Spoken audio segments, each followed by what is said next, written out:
tudo. Preto, azul, verde e mel, todos deixam sua impressão.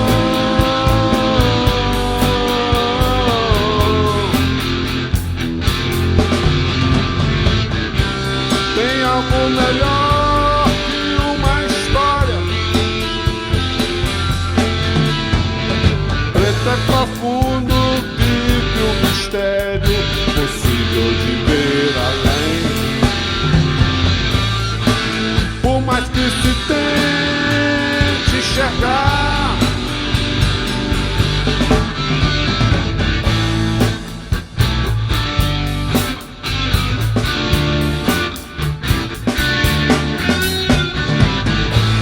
a cor dos olhos diz quase tudo.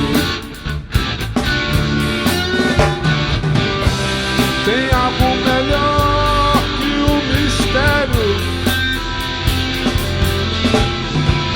Azul é mutante, sempre domina, estranho de se entender.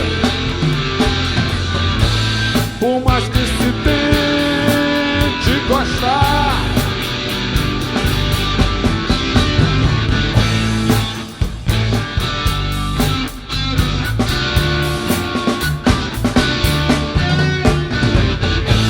a cor dos olhos diz quase tudo.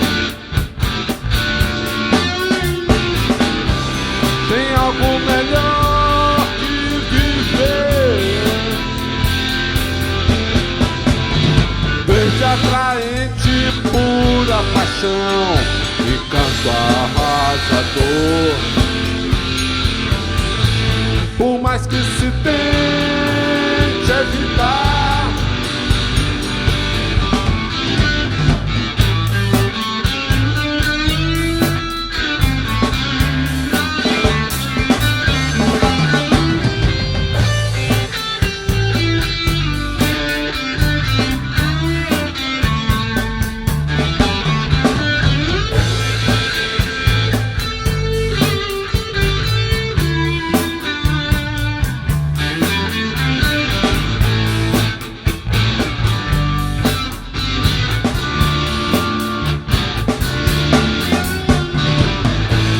a cor dos olhos diz quase tudo.